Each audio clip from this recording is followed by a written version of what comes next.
el nefrón, ¿ya? Ya, el nefrón, todo el mundo lo sabe, el nefrón constituye todo lo que es, ¿no? Lo que es la parte del contorno de Malpighi, ¿no? Tenemos un túbulo contorneado proximal, ¿no? Acá lo que se puede ver el túbulo, pero antes de hablar de esto hay que hablar que hay varios tipos de nefrones, ¿cierto? Algunos libros describen hasta 3 tipos de nefrones, ¿no? Unos que son netamente corticales, unos que son yuxtamedulares y unos que son intermedios, ¿no? Así lo describen algunos libros, pero para ustedes, o sea, lo que se utiliza y lo que se considera de manera general solo son 2, ¿ok? Solo tenemos los corticales y los yuxtamedulares. Dentro de ellos, los más abundantes son los corticales, ¿ya? Hay que tomar en cuenta. La diferencia anatómica entre los corticales y los yuxtamedulares son principalmente ¿quién? Su asa de Henle, ¿no? Normalmente el asa de Henle de los corticales tiende a ser más, se dice más corta, ¿no? Y de los yuxtamedulares tiende a ser más larga su asa de Henle, ¿no? Esa es una diferenciación que algunos de manera histológica lo hacen, ¿ya? Entonces, principalmente eso. En teoría, aproximadamente nefrones pueden existir hasta 1 millón, ¿ya? Hasta 1 millón de nefrones, hay que recordarlo. Y ahora sí viene la parte anatómica como tal, como lo describen los libros, ¿no? La bibliografía de este, por ejemplo, es el Ross, ¿no? Este, por ejemplo, es la bibliografía de Ross. Y este es un librito también, si mal no recuerdo, este está en el, debe estar entre el Borón o el Borón. Entonces, miren. Ahora, ¿cuál es la diferencia? Acá, miren, todos sabemos que existe un túbulo contorneado proximal, pero viene acá. Esta es la diferencia, en esta circunstancia, ¿no? Entonces, ¿qué hace el Ross? El Ross le llama asa de Henle descendente gruesa, ¿no? E incluso le pone, es el túbulo contorneado, perdón, túbulo recto proximal. Entonces, de manera histológica puede ser que sea correcto llamarlo asa de Henle, rama gruesa descendente, es de manera histológica, pero de manera fisiológica no es correcto, ¿ya? No se utiliza ese término, se utiliza como tubo recto proximal. Entonces, mucho cuidado con las preguntas que le hagan. Si no es que pueden considerarlos sinónimos, ¿no? Para que no haya problemas, pero por ejemplo, acá va a haber una diferencia que lo vamos a ver en su reabsorción, ¿no? Entonces, mucho cuidado con que te hagan una pregunta y te digan la asa de Henle reabsorbe glucosa, ¿qué podrías colocar? ¿Verdadero o falso? En el rol dice que la rama reabsorbe la glucosa que no se ha podido reabsorber en el contorneado. Correcto, ¿no? Por ejemplo, tu compañera está buena aportación, ese es el rol, sí, pero fisiológicamente no es así. Entonces, para efectos de preguntas de examen, consideremos, como consideran a nivel nacional, que para las preguntas de salud o ENAM, ¿no? Siempre consideran al túbulo recto proximal, ¿ya? Como túbulo recto proximal, más que como asa de Henle, rama gruesa descendente. Esa terminología no está prácticamente en los libros de fisiología, ¿ya? La rama descendente gruesa de asa de Henle. Entonces es muy importante, solo la mayoría le llaman túbulo recto proximal. Esa es la primera diferencia que hay que tomarlo en cuenta, ¿no? La segunda diferencia que hay que tomar en cuenta acá, bueno, todos ya saben que viene la rama delgada, ¿no? Descendente, y luego la rama ascendente delgada, y luego viene otra vez esta porción, ¿cierto? Que esto le llaman ¿qué? Apaguen por favor, pongan el vibrador. Esto se llama la rama gruesa de la asa de Henle, pero esto es de ¿qué? La porción ascendente, ¿no? Acá viene una zona de transición, como les había dicho para la mácula densa, ¿se acuerdan? ¿No? Para la mácula densa. Entonces, miren, acá es otra vez el problema. Algunos autores a esto le llaman túbulo recto distal. Como que algunos autores a este mismo túbulo recto distal le dicen que es la rama gruesa del asa de Henle. Es lo mismo que ocurre acá, con el túbulo recto proximal, ¿no? Para este caso, realmente lo que hay que tomar en cuenta es que es túbulo recto distal, ¿ya? No casi como rama ascendente gruesa, o sea, no lo consideren como sinónimo, a eso, que no se considere como sinónimo. Tómenlo como que túbulo recto distal es muy diferente a la asa de Henle, la rama gruesa, ¿ya? No es lo mismo, fisiológicamente hablando. Para efectos de preguntas de salud y ENAM no lo consideren. Histológicamente tal vez, ¿no? Porque justo estaba averiguando por qué el curso se llama morfofisiología. El curso se llama morfofisiología porque incluye anato, más cursos, ¿no?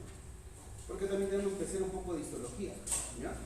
Entonces, porque todo el mundo le dice, anato solo es fisio y morfo, fisio y anato, no, también es histo, también es embrio, por si acaso. Entonces, acá hay que tomar en cuenta esta parte. ¿Por qué?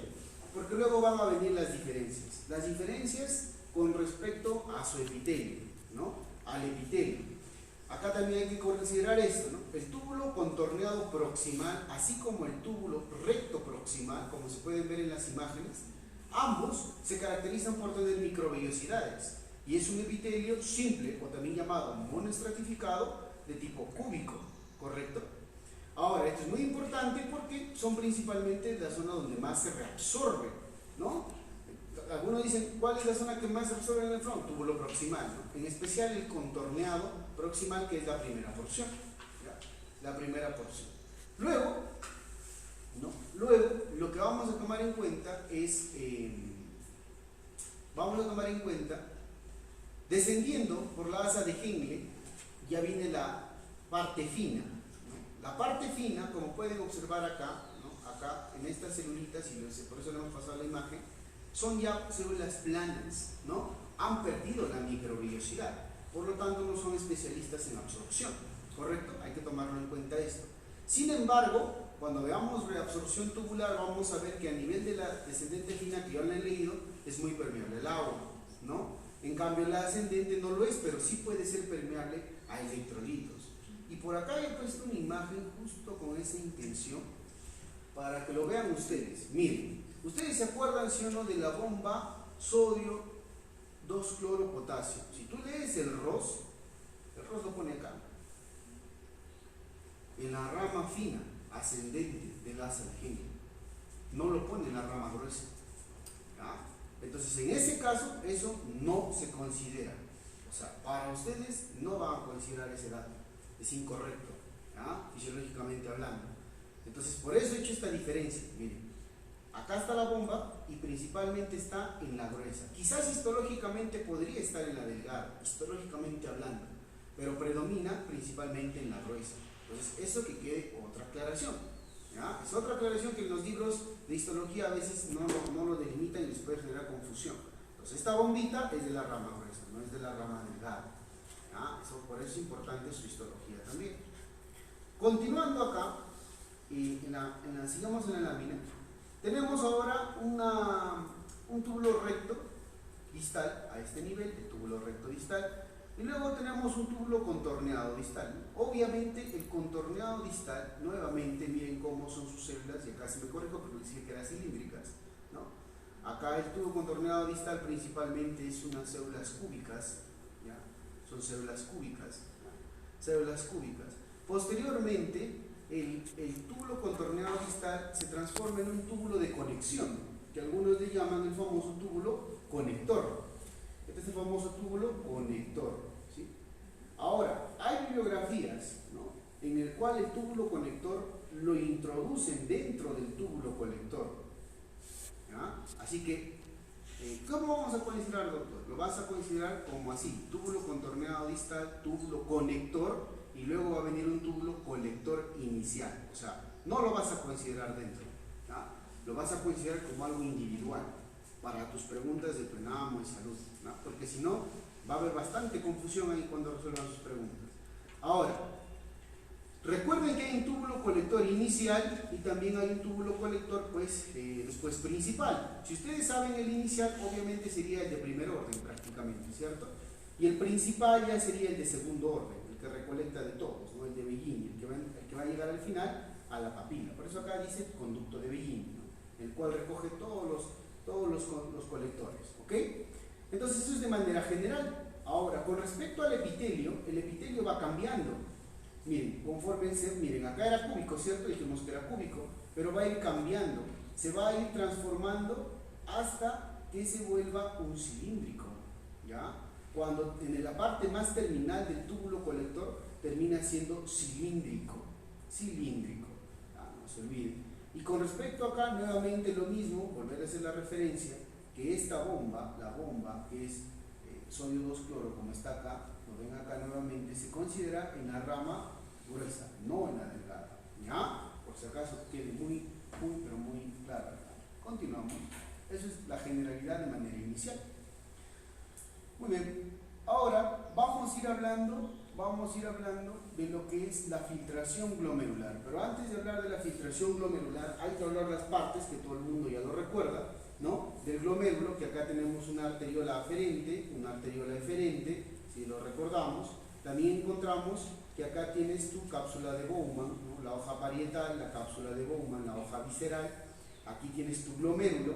El glomérulo, no se olviden que son capilares de tipo fenestrados, ¿ya? No se olviden, y encima del glomérulo están los podocitos que le pertenecen a la cápsula de Bowman, hoja visceral. Por aquí, por la parte posterior de este glomérulo sale el polo urinario, ¿ya? Por acá también viene la parte urinaria, ¿ya? Pero como polo simplemente lo van a considerar esto, ¿no? A esto lo van a considerar como polo, y al polo de acá le van a denominar polo vascular, ¿ya? Por el mismo hecho de que acá están los vasos sanguíneos, ¿correcto? Ahora, dentro de la pared es muy importante recordar, ahora sí, a manera histológica, hay que recordar que aquí hemos hablado ya que viene aquí el aparato yuxtaglomerular. Entonces, hay que recordar que la filtración, o netamente la tasa de filtración que va a ocurrir en el riñón, lo va a prácticamente dominar la mácula, el aparato yuxtaglomerular. O sea, la cantidad de sangre que se pueda filtrar va a ser prácticamente a través de una autorregulación renal. Y esa autorregulación renal va a consistir en vasodilatación y en vasoconstricción. Entonces, ¿quién va a dar esa vasodilatación o esa vasoconstricción? Lo hace el aparato yuxtaglomerular. Entonces, muy importante recordar esto. El control de la filtración, ¿no? Generalmente es a través de una autorregulación. Y se da a través del aparato yuxtaglomerular, que nos va a ayudar a desencadenar un sistema, ¿no? Que es el sistema renina-angiotensina aldosterona. No hay que olvidar, ¿ok? Ahora, con respecto a esta imagen, bueno, más adelante creo que he puesto otra imagen antes de continuar para ver. Ah, sí, ahí lo vamos a mencionar más adelante cómo ocurre la filtración con sus debidos procesos. Entonces, aquí nada más para recordar, ¿ya?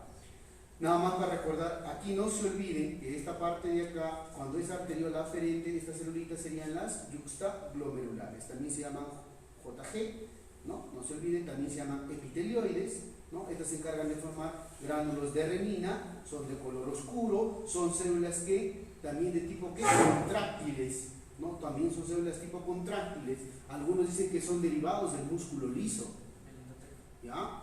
¿Qué?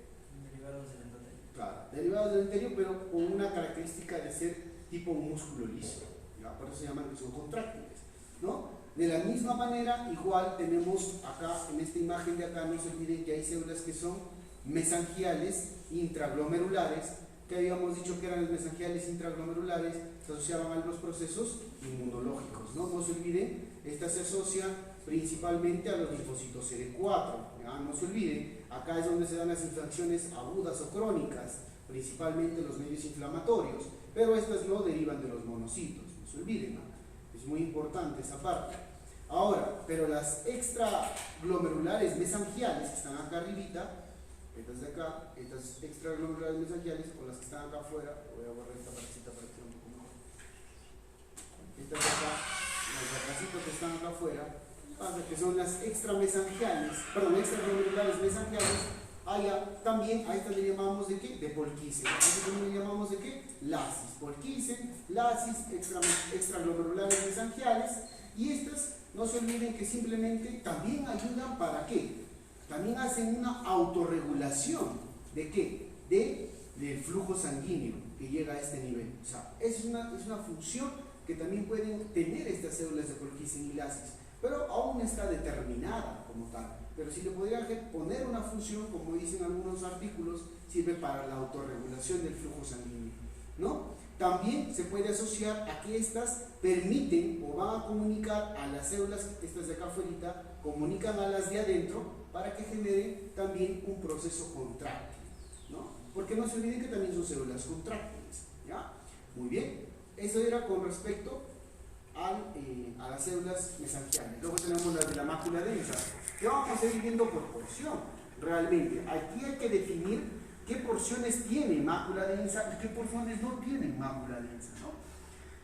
Vamos empezando. Por ejemplo, ¿no? Si a ustedes les preguntaran, por ejemplo, esto ya es un poquito, volvemos a la imagen anterior, para que no haya problemas.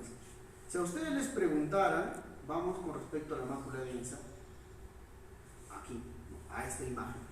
Nuevamente les mencioné acá, ¿no?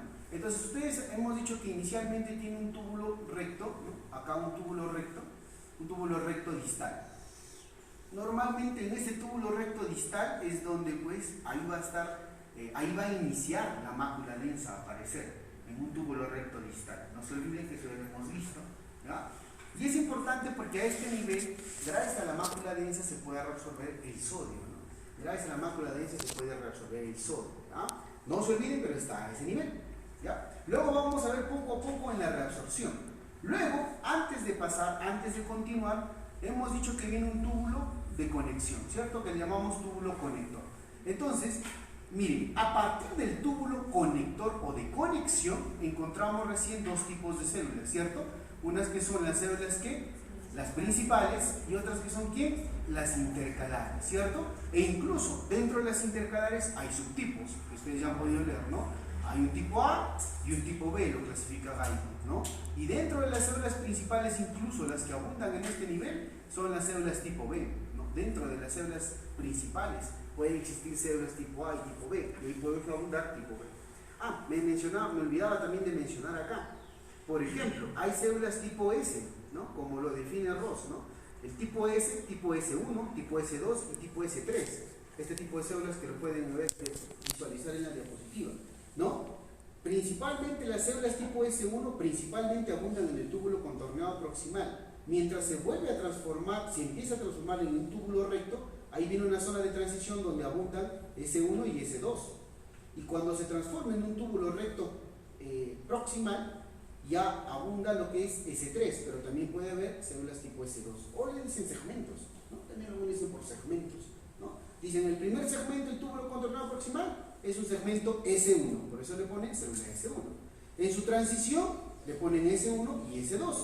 Y cuando va a pasar a ser túbulo recto proximal, ya le ponen que predominan los S3, ¿no? Esos son los tipos de células que hay que recordar acá, ¿no? En el tejido de esta parte, ¿ya? Ahora, nuevamente acá, dentro de las principales y dentro de las intercalares, algunos a las intercalares que les denominan células que oscuras, y a las células principales que les denominan algunos células que tipo claras. No se olviden, ¿ya? Claras, ¿no? Ahí está. Muy bien. Ahora, hay que recordar también esto importante, ¿por qué? Porque ahí va a haber el tipo de receptor que tengan a ese nivel, que lo vamos a revisar. Eso lo vamos a ver y lo vamos a comparar entre el Gaiman, porque el Gaiman no lo especifica en sus imágenes sobre todo, pero lo vamos a detallar. Pero más o menos, las células principales son las células más abundantes. La relación aproximadamente entre células principales y células intercalares es una relación de 10 a 1 aproximadamente. Por lo tanto, si ustedes les preguntan cuáles son las células que abundan, son las células principales. ¿Y cuál es más o menos las funciones generales que te podrían hacer, te podrían preguntar de forma general? Te pueden decir, las células intercalares principalmente sirven para la secreción, o también llamadas oscuras, para la secreción de hidrógeno y para la reabsorción de potasio. Esa es una función general, o sea, no es que sea, porque tiene otras funciones, pero una función general se puede clasificar de esa forma, ¿no? Y las células principales harían el resto. Eso no quiere decir que las células principales no nos apoyen tampoco a regular los hidrogeniones o el potasio. Uno no excluye el otro, por si acaso, ¿ya? El que las células intercalares se asocien a la regulación de hidrógeno-potasio no quiere decir que las principales también lo puedan hacer, ¿ya? Por si acaso, sino que lo importante de las células principales, y acá lo voy a escribir, lo importante de las células principales es que aquí, ¿quiénes van a venir? ¿Van a venir quién? ¿Qué sustancias vienen a las células principales? ¿Quiénes van a venir ahí? Por ejemplo, ¿quién? La aldosterona. Por ejemplo, ¿quién? La antidiurética. ¿Y quién, por ejemplo, también viene ahí? El péptido, ¿no? Los famosos péptidos, el péptido natriurético auricular. A este nivel actúan este tipo de sustancias. ¿Pasa? Entonces hay que recordarlo. ¿Por qué? Porque cuando ustedes le digan las funciones, muchas veces uno no sabe decir en qué parte funciona más y en qué parte funciona menos. Pero hay que recordar dónde se encuentran estas células y dónde abundan más también con respecto a los túbulos. ¿Ya? Muy bien, entonces vamos avanzando. Muy bien, vamos avanzando. Eso es de manera general. Ahora sí vamos a ver la filtración. ¿Ya? Me había olvidado hablar las generalidades de esto. Ahora sí, la filtración. Para hablar un poco de la filtración, hay que recordar que en primer lugar hay que recordar las partes de lo que utilizamos en el glomérulo, ¿no? ¿Por qué? Porque, a ver, vamos a hacer una pregunta general. ¿La albúmina pasa la filtración? Se quemaron. Sí pasa la filtración. La albúmina sí pasa la filtración, por si acaso. Pero de ahí viene la palabra ¿cuánto va a pasar la filtración? ¿Y por qué va a pasar la filtración? ¿No? Es una pregunta importante, ¿ya? Porque eso yo estoy seguro que en la mayoría de cantidad de libros que son de básicas, normalmente dice que no pasa porque es una proteína. Pero cuando ustedes llegan a ciencias clínicas y usted le saca un examen a un paciente, te van a decir, y su examen de orina va a decir valor de albúmina. En un examen de orina. Entonces, ¿pero por qué me ponen valor de albúmina si supuestamente no debe haber? Porque sí existe. Puede existir una excreción, pero la excreción es mínima. Entonces, si te pueden decir, la albúmina se excreta en grandes cantidades en la orina, eso es falso. La albúmina puede atravesar la filtración en pocas cantidades, eso es verdadero, o en escasas cantidades. Mucho depende de cómo uno lo exprese la pregunta, ¿no? Muy bien, entonces eso lo vamos a ir viendo de a poco. Para empezar, primero hay que recordar, ¿verdad? Eso es lo primero que hay que... Miren, para empezar, no olviden que como esto es el glomérulo, perdón, esto es el glomérulo de este nivel, como está en la imagencita, tenemos nuestro capilar, ¿cierto? Y nuestro capilar también tiene su espacio, ¿sí o no? Su espacio entre ellos, porque es un capilar ¿de qué tipo hemos dicho? ¿Qué tipo de capilar es ese de ahí? Fenestrado, ¿cierto? ¿Y qué es lo que tiene este capilar fenestrado de especial? El capilar fenestrado. Dime, la membrana. A ver. Miren, el capilar como endotelio. Muy bien, tiene sus poros. Pero ¿qué de especial tiene el endotelio? Creo que también tenía tipo. Ya, también. ¿Pero qué especial tiene aquello de la filtración?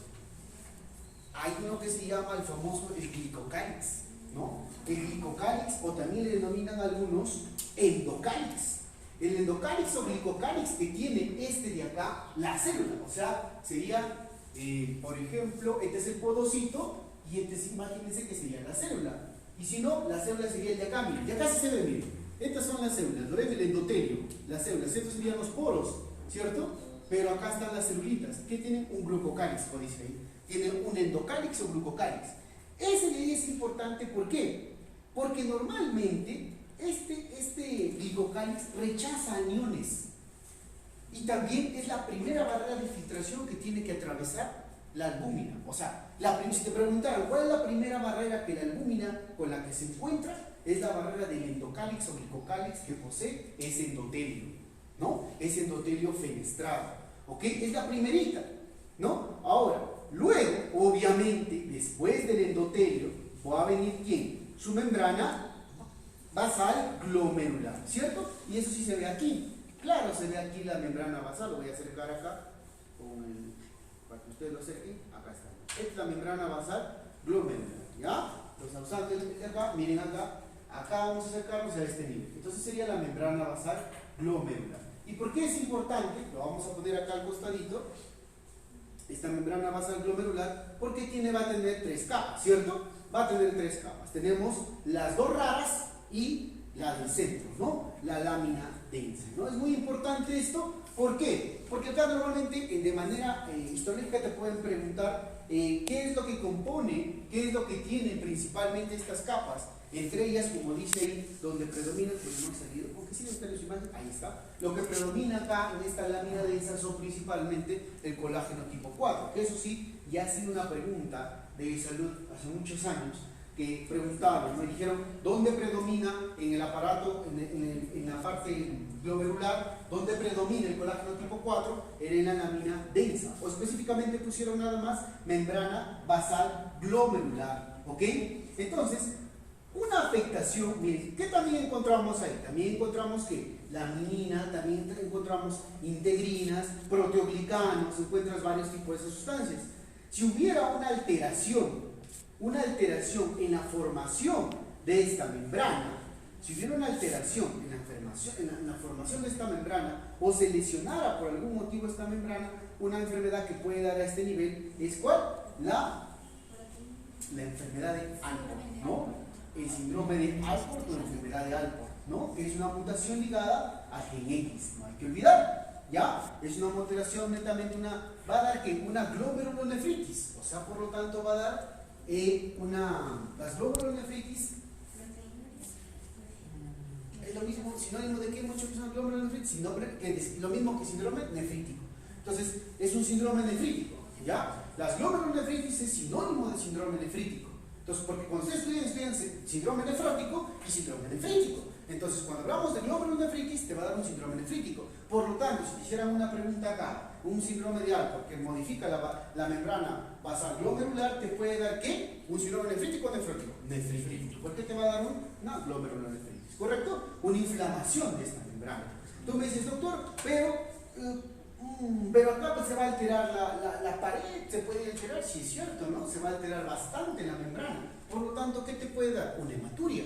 Como se altera bastante la membrana, pueden empezar a pasar glóbulos rojos, te puede dar una hematuria, ¿no? No te olvides, te puede dar una hipertensión maligna, ¿no? Y por último, si pierdes, ¿qué te va a dar? Edema, ¿no? Entonces ahí viene tu triada de ¿qué? Del síndrome nefrítico. ¿Cuál es la triada del síndrome nefrítico? Hematuria, hipertensión maligna y edema. Es una pregunta que se puede hacer a este nivel molecular, ¿ya? Ahora, continuando, ¿qué más podemos encontrar a este nivel? Muy bien, a este nivel, acá como se puede saber también, y acá lo voy a mover un poquito, también existe una electronegatividad. Normalmente las sustancias, miren, se vuelven negativos, ¿sí o no? Por lo tanto, hay que recordar que si te pueden decir qué sustancias, según su positividad o negatividad, van a atravesar esta membrana. Las sustancias electronegativas no atraviesan esta membrana, pero las sustancias electropositivas sí pueden atravesar esta membrana, esta barrera de filtración. No hay que olvidar, ¿ya? Ahora, si continuamos, y más acá sí lo podemos ver, ¿dónde tío? Ahí están los podocitos, ¿cierto? Ahora sí, los podocitos hay que acordarse.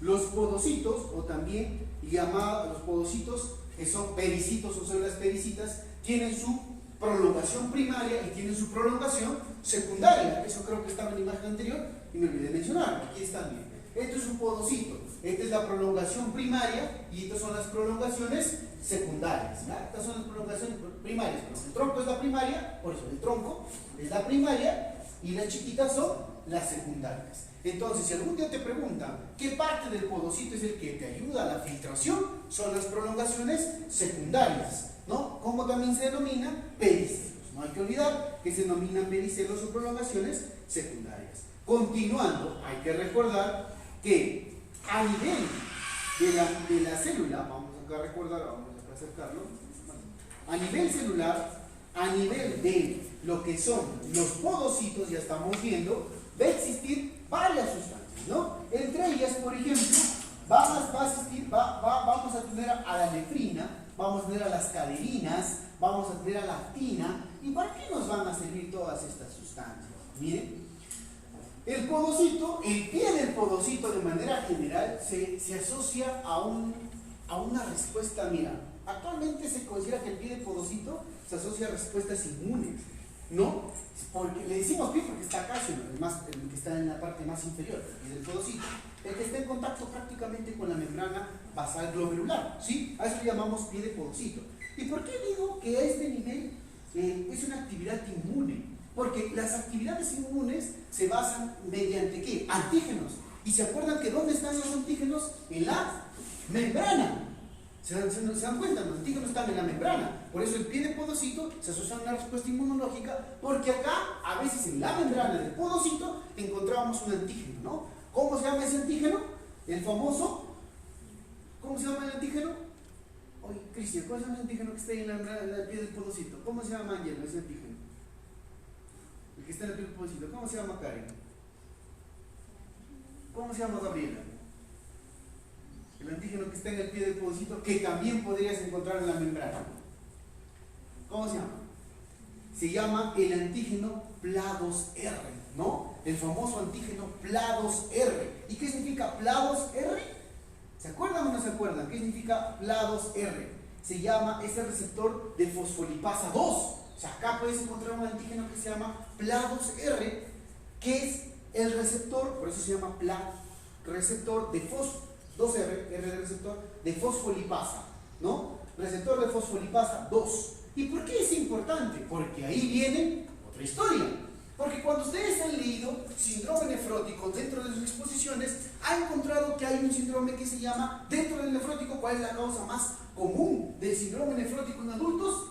La glomerulopatía tipo ¿qué? Membranosa. La glomerulopatía es una pregunta, eso es cantada esa pregunta cuando lleves nefro, ¿no? ¿Cuál es la causa más frecuente del síndrome nefrótico en adultos? La glomerulopatía tipo membranosa. ¿Y en qué consiste? Consiste en que hay un anticuerpo contra este antígeno PLA2R.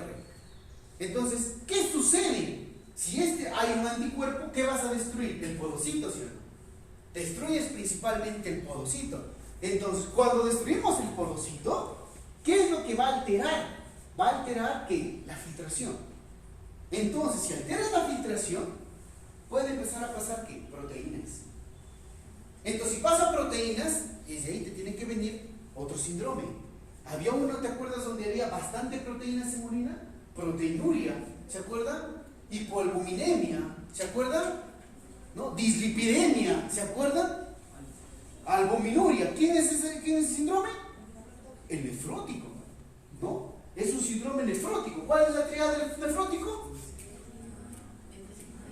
Hipoalbuminemia, proteinuria y edemas, ¿no? Edemas porque obviamente baja la presión oncótica. Ahora, eso es para que más o menos tengan la idea de lo importante del pie de podocito. Sin embargo, vamos a hablar de manera general, ¿no? Vamos a hablar de manera general las funciones de este podocito, ¿sí? Vamos a ver. El podocito, obviamente, hay un espacio entre el podocito. A eso le llamamos, obviamente, ¿qué? El diafragma, ¿cierto? El famoso diafragma. ¿De cuántos Armstrongs es aproximadamente? De 40 a 50 Armstrongs. ¿Por qué decimos de 40 a 50 Armstrongs? Porque eso puede variar. ¿Varía en base a qué proteína? Varía en base a la proteína de lactina. Porque lactina, como es una proteína contráctil, al momento que se contrae, los podocitos pueden reducir el espacio. Entonces, esa también ayuda. Pero ¿cuál también nos ayuda a hacer un ultrafiltrado más exquisito? ¿Cuál nos ayuda a hacer un ultrafiltrado más fino? ¿No? ¿Cuál es? Fino, nefrina, ¿no? Ahí vienen las famosas nefrinas. Las nefrinas son las que regulan prácticamente el ultrafiltrado con respecto a las proteínas. Ahora, ¿también quién nos ayuda? También nos ayudan las caderinas, ¿no? Las caderinas también nos ayudan a la filtración, ¿ya? No se olviden, es muy importante.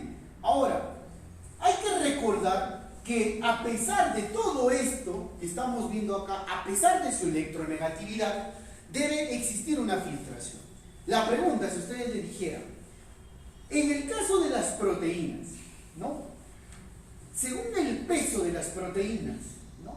¿Cuánto es el peso que uno debería pasar normalmente una proteína? ¿Cuánto podría pesar una proteína para que pase la filtración? ¿Cuánto aproximadamente? Más o menos va de 7.000 a 70.000 Daltons. De 7.000 a 70.000 Daltons es lo que normalmente podría pasar a través de este espacito, de esta filtración. Lo pasa. La pregunta es, ¿cuánto pesa la albúmina? 69.000 Daltons, ¿no? Entonces podría generar que pase la albúmina. Y de ahí viene pues que obviamente vamos a tener, luego lo vamos a ver en la parte de reabsorción, vamos a ver que existe una albúmina en orina, ¿ya? No hay que olvidarla, no hay que olvidar. Muy bien, ahora sí. Doctor, Dime. doctor, mencionó que la causa del síndrome nefrótico más común en adultos era la Glomerulopatía alteración de nefrina sería de tipo, entonces, no, sí, sería nefrótico también, pero, ¿cómo se llama? Sería más, relacionado al siguiente sería una enfermedad, Autoinmune. congénita. No, sí, congénita. Cuando hay un defecto de la codificación, miren, cuando hay, miren, muy importante, si te estoy diciendo que la glomerulopatía es porque aparece un anticuerpo, es una enfermedad autoinmune, pero cuando tú te refieres, por ejemplo, a una alteración en la formación, eso es una enfermedad congénita. O sea, mucho depende de la fisiopatología de la enfermedad. Si tú me dices, yo tengo una enfermedad que altera, viene y lo destruye, autoinmune, generalmente por anticuerpos. Pero tú me dices, tengo una enfermedad que al nacer esto ha nacido alterado, alteración del cromosoma, como hemos visto el alcohol, puede generar una enfermedad congénita, pero también la enfermedad congénita te puede dar un nefrótico, sí. O sea, no es que las congénitas te van a dar solo nefrítico, las congénitas también te pueden dar nefrótico. ¿Me entendieron? ¿Ya? Muy bien. Sí, vamos. Muy bien, muy bien. Perdón. Ahora sí, continuamos. ¿Cómo dicen que fue? ¿Se acercó? No. Aquí está modo. A ver. Ahí está. Acercamos. Hasta. Ahora sí. Ahora sí. Vamos acá. Ya hemos visto qué es lo que tiene que pasar, ¿cierto? Cómo tiene que suceder para que se pueda filtrar. Sin embargo, hay que tomar en cuenta que cómo se va a filtrar. Y eso sí, mucho tiene que ver con la fisiología de la filtración. Para que ocurra una fisiología de filtración adecuada, lo que les expliqué la vez pasada, era que uno tiene que hacer vasodilatación y otro tendría que hacer ¿qué? Vasoconstricción, ¿no? Por si acaso, si alguna vez les preguntan, ¿no? ¿Quién forma el diafragma? El diafragma de filtración lo forma el podocito, pues, ¿no? No se olviden, ¿no? Por si acaso, directamente el podocito es el que forma el diafragma de la filtración, ¿ya? No se olviden, ¿no? Por si acaso, puedan preguntar ahí, podría ser. Ahora, miren, en el caso de nosotros, aquí le vamos a poner, para que sea más práctico, le vamos a poner en este lado, por este lado vamos a poner arteriola, acá le vamos a poner aferente, y por este lado le vamos a poner eferente, ¿sí? Para que no haya problemas. Entonces, para que haya una adecuada filtración de manera natural, ¿no? Tenemos que predominar las acciones, ¿no? De manera natural, como todo el mundo ha leído, la aferente predomina ¿qué? La vasodilatación, y el eferente que predomina la vasoconstricción. O sea, de manera fisiológica es lo que debe predominar. Eso no quiere decir que no puede existir, existe, pero lo que predomina es lo que estamos mencionando. Porque a veces te pueden decir, pero doctor, ¿puede haber vasoconstricción en la arteriola aferente? Claro, como hemos dicho, como hemos hablado en el reflejo, ¿se acuerdan? En la retroalimentación túbulo glomerular, ¿se acuerdan? Bueno, eso es fisiológico, es fisiológico. Entonces, también puede ser fisiológico. Pero lo que predomina dentro de toda la fisiología es que acá sea vasodilatación y acá sea vasoconstricción para que la tasa de filtración se pueda mantener. ¿Me dejo entender o no? Sin embargo, con la retroalimentación túbulo-glomerular, que le dije a su compañero que les comparta, ¿se acuerdan que les dije que en los libros simplemente la retroalimentación túbulo-glomerular era más que todo asociado a la elevada presión? ¿Se acuerdan o no se acuerdan? Pero en un artículo que encontré también puede ser cuando la presión cae. Por eso ahí una imagen que ha compartido su compañero hace las dos comparaciones, en el caso de que se pueda elevar o en el caso de que pueda caer, ¿ya? Pero ten cuidado, porque por ahí viste una exposición que un alumno ha puesto como exposición del reflejo de retroalimentación túbulo-glomerular, una que tiene que ver con sodio. ¿Qué tiene que ver el sodio? ¿Qué tiene que ver el sodio en la retroalimentación túbulo-glomerular? ¿Qué tiene que ver? Que lo activa por otro mecanismo al sodio y que obviamente se reabsorba sodio, pero no tiene que ver directamente, es un mecanismo alterno, es un mecanismo secundario, por si acaso. O sea, el sodio prácticamente es como algo secundario, lo primario es principalmente la parte de la presión, ¿ya? Y si quieren lo leen, lo pueden buscar en el Morón o en cualquier libro, ¿ya? Ahora, ¿qué sustancias a nosotros nos favorecen la vasodilatación y nos favorecen la vasoconstricción para mantener esta tasa de filtración? Para eso, primero hay que tomar las presiones, ¿no? Tenemos la presión hidrostática, que es la presión del agua que ejerce el propio glomérulo, ¿no? ¿De cuánto es, como dice? De 60, que no es positivo, su valor es positivo. Tienes una presión oncótica o coleidosmótica, que es el mismo glomérulo que está principalmente dado por proteínas, en especial ¿de quién? De la albúmina, que que es la capacidad que tiene de el agua poder, como dice, mantenerla dentro de la sangre, evitar la fuga de agua. Y ahora, por eso es que la presión es de menos 32 negativa en contra de la filtración. Y tenemos la presión de la cápsula de Bowman, que es la presión del agüita, ¿no? Del agua de la propia cápsula hidrostática de Bowman, que es de 18 que va en contra. Ahora, si eso está fácil. Ahora, ¿cuánto de gasto cardíaco le llega al riñón? Más o menos en promedio de 20 a 25, ¿no? Si tú decides marcar, marcas 20. Si tienes para escoger, marcas 20, ¿no? Porque si te pueden dar de 20 a 25, eso es lo que puede ser dentro del rango. Pero en promedio es 20. Si tú sacas el 20%, ¿en cuántos mililitros te sale? Y es una pregunta. Bueno, es una pregunta planteada realmente, no es una pregunta, creo, de examen, ¿no? He visto por ahí un banco que estaba haciendo que había una pregunta, ¿no? Que decía cuánto era la tasa, el flujo. ¿Tiene un lapicito? Aunque no, acá en la propia diapositiva. Acá, miren. Acá vamos a ver, por ejemplo, lo que es el flujo sanguíneo renal. ¿Qué es el flujo sanguíneo renal? Es la cantidad de sangre que va a llegar al riñón con respecto al gasto cardíaco. Normalmente ese es el 20%, pero en mililitros, ¿en cuánto lo expresamos? En 1000, de 1100 a 1200. Puede variar de acuerdo al libro. Si no encuentras 1200 ni 1100 y te ponen 1300, ¿qué marcaría? 1300. O sea, hay que ser inteligentes, ¿no? O sea, para hacer, por eso es que es importante que banqueen. Cuando ustedes lleven, por ejemplo, nefro, cuando estén para dar su examen de su salud, tienen que aprender a marcar. Porque si se cierran que es 1200, hay preguntas que no hay 1200. Hay preguntas que hay 1100, como que hay preguntas que va a haber un enfermo que te ponga 1300. Entonces, si tú dices, marcas el que está más cerca, ¿no? Entonces, pero en promedio es 1200, que es el 20% del gasto cardíaco. Ahora, de esos 1200, ¿cuánto es 1200 de sangre? ¿Cierto? Y de esos 1200 de sangre, ¿cuánto es lo que se filtra de plasma? Es el 50% de esos 1200, ¿cierto? Es el 50% de esos 1200, ¿cierto? Entonces, ¿cuánto sería ese 50%? ¿Cuánto sería? 600. Se llamamos flujo ¿qué? Plasmático renal. 600, ¿no? Pero es del plasma. Ahora, de este plasma, obviamente, ¿no? Obviamente, ¿cuánto se va a filtrar por minuto? Es el 20%, que equivale a ¿cuánto? De 120 a 125, ¿sí o no? Es de manera fisiológica, ¿sí o no? Pero cuando tú lleves insuficiencia renal aguda, esto, por ejemplo, ahí te va a descuadrar la vida. Porque dicen que una insuficiencia renal aguda, lo normal que tú debes considerar, es de 100. De 90 a 100. Y si encima tiene más de 100, tiene una tasa de filtración elevada. Así que tengan cuidado, cuando lean, tengan mucho cuidado. No es que lo normal sea más de 100, no, sino que para una insuficiencia renal aguda, ahí cambia la filtración. ¿Entienden o no? No tiene que ser exactamente igual. Eso si no les va a confundir cuando lean patología.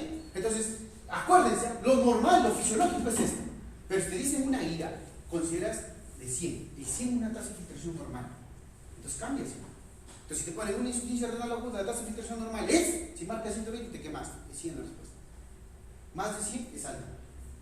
Deben tener mucho cuidado. Por eso también estamos explicando. Ahora, obviamente, este 600, que es el 20%, obviamente, ¿de quién? ¿Este 20% de quién? ¿Del flujo qué? Perdón, el 120, perdón, me equivoqué. El 120 mililitros por minuto es el 20% del flujo plasmático renal.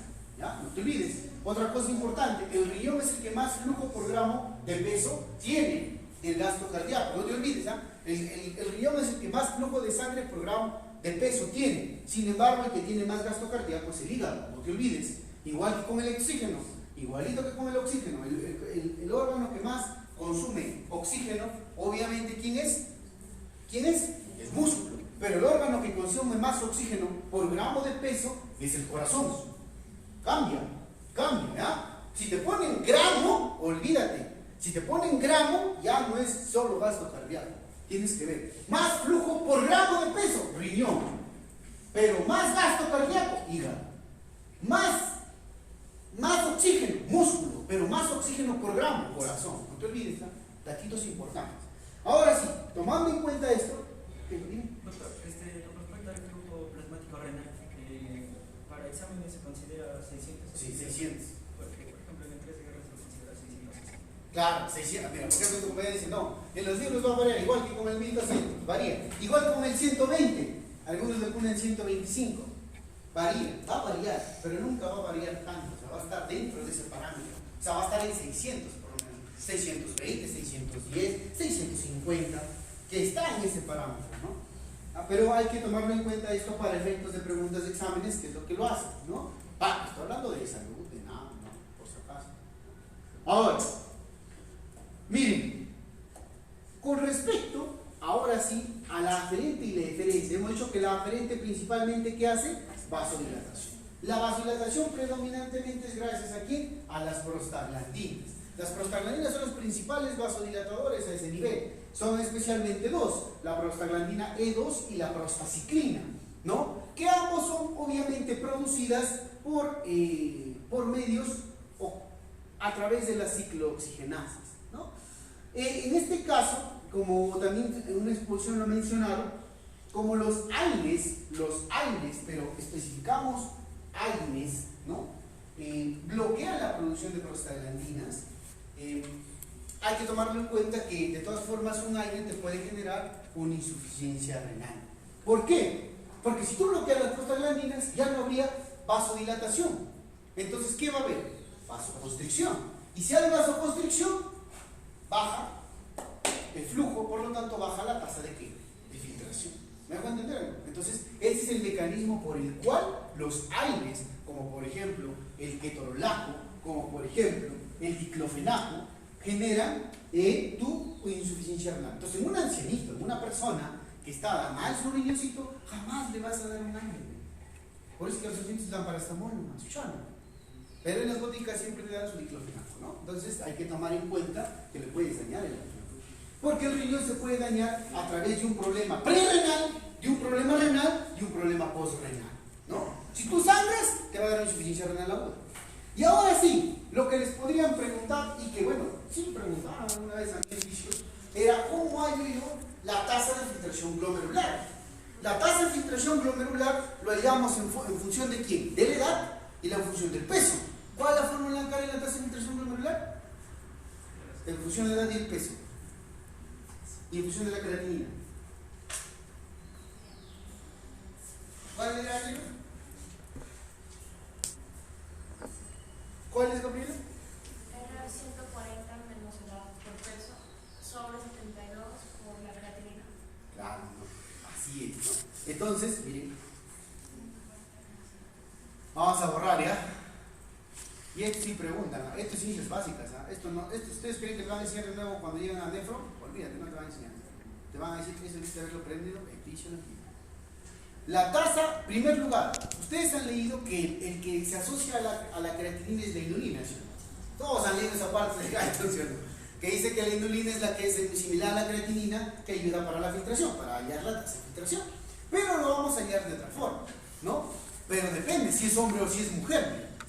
Tú sacas 140 menos la edad por el peso sobre 72 por la creatinina. Siempre y cuando tienes dos opciones.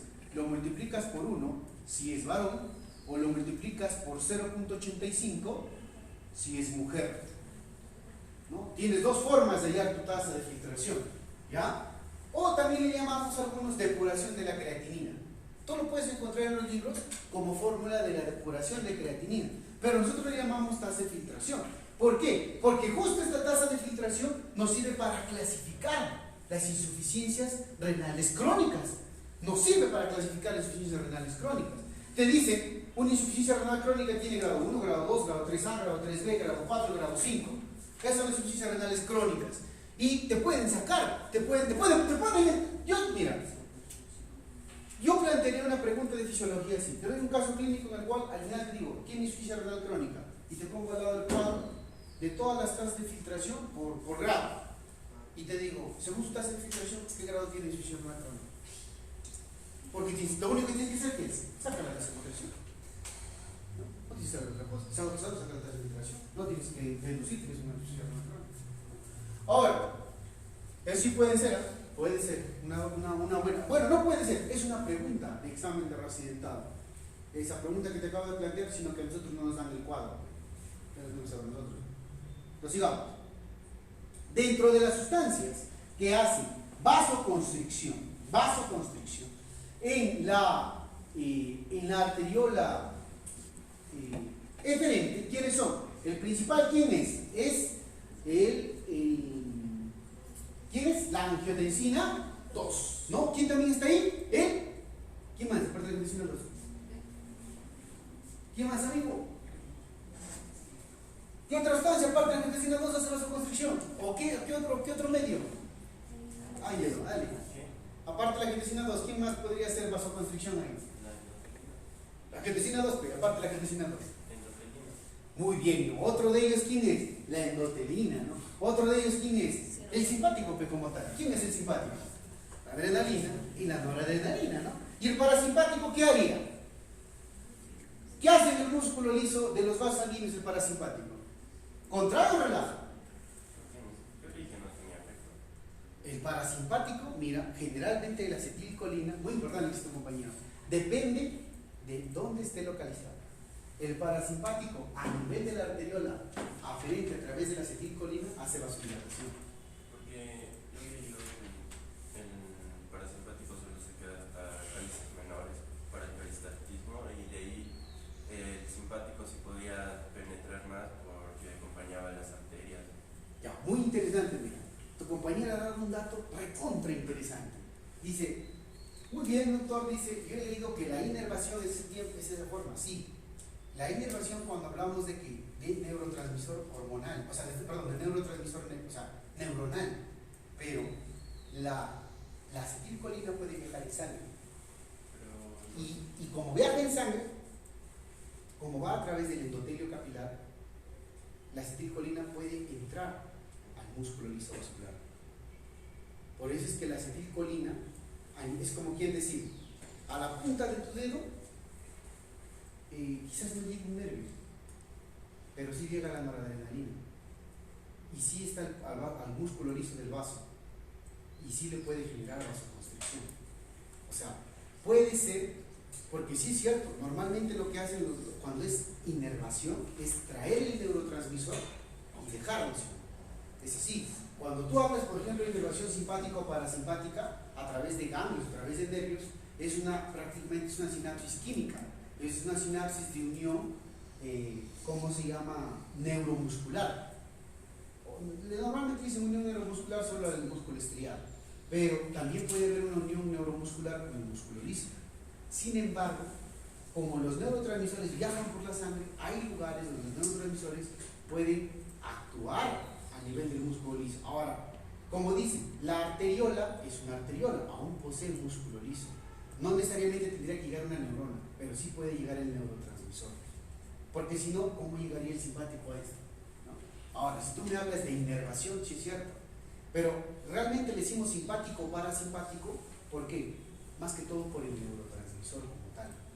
O sea, porque el parasimpático se caracteriza porque es un neurotransmisor que viaja, lo representa la acetilcolina. Y la acetilcolina trabaja con sus receptores. Es como quien decir, el parasimpático hago un ejemplo más claro. Cuando te envenenas, ¿pasa por los nervios? ¿Pero pasa a los nervios? No. O sea, ¿tiene que liberarse del nervio un veneno? No. ¿El nervio dónde está? En el extracelular. ¿Y cómo pasa? Se difunde. ¿Te das cuenta? ¿Te das cuenta? Igual, ¿y qué pasa? Simplemente, de cierta forma, también puede actuar de esa manera. ¿Ya? Por difusión. Y es cierto que lo he visto, compañero. Es cierto. Cuando hablamos de inervación, a veces no lo mencionan. Pero como sustancia, no le dicen parasimpático, pero sí le dicen acetilcolina. El problema es que cuando tú hablas fisiológicamente, o sea, tú lo dices de manera fisiológica, dices parasimpático, acetilcolina, porque es en el órgano diana, y simpático, pues noradrenalina, o también es la adrenalina. Entonces, para este caso, quizás como es cierto lo que tú dices, la inervación no puede llegar, pero la acetilcolina de alguna manera sí se difunde y hace un efecto parasimpático. Eso sí que quede claro. Es lo correcto también lo que hizo su compañero, ¿no? Es correcto. Pero sí, en efectos de pregunta también. Otra sustancia que puede hacer vasodilatación a nivel de la arteriola aferente. ¿Quién es? La dopamina. ¿Quién es? También el péptido natriúrico auricular, la histamina, ¿no? El óxido nítrico también pueden hacer vasodilatación. Porque el óxido nítrico se produce por el mismo vaso. Muy bien, entonces, vamos avanzando. ¿Hasta ahí alguna pregunta? ¿Todo entendido? Ya. La serotonina también podría ser una vasoconstricción a nivel de arteriola eferente.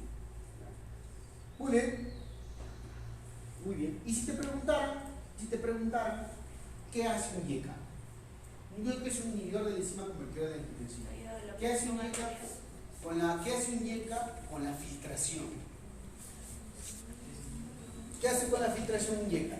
Disminuye eso, porque hemos dicho que el principal potente desde acá de la vasoconstricción es la angiotensina 2. Por lo tanto, un YECA disminuye tu tasa de filtración en altas concentraciones, ¿no? Es muy importante. Muy bien. Ahora, sigamos. Allá, por si acaso, miren, si a ustedes les preguntan acá del simpático de la noradrenalina y la adrenalina, el simpático tiene los dos. El simpático hace vasoconstricción en los dos. Y cuando está en altas dosis, más hacen esto. Por si acaso. Cuando tú utilizas noradrenalina. Por eso que cuando utilizas noradrenalina en altas dosis, tienes que pedir que el flujo urinario. Por eso, si han dado cuenta, cuando ustedes tienen un paciente en UCI que ha entrado en un shock, por ejemplo, que generalmente son shocks hipovolémicos o distributivos, en los cuales hacen hipotensión y les ponemos norepinefrina, ¿no? ¿Qué pasa? Si te das cuenta, le ponen sondas. ¿Por qué le ponen sondas? Porque medimos que el flujo urinario. Y por cierto, ¿cuál es el flujo urinario normal en una persona?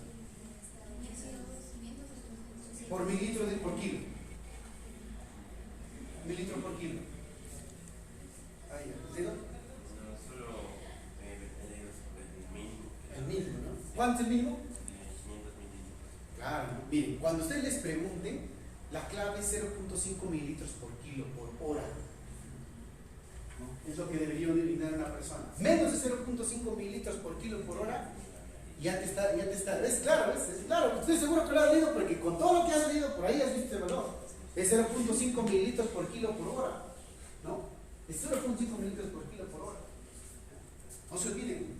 Ahora, entonces mira, facilito, dices, mira lo bonito que puede ser, mira, así nomás, para que entiendas como un mecanismo.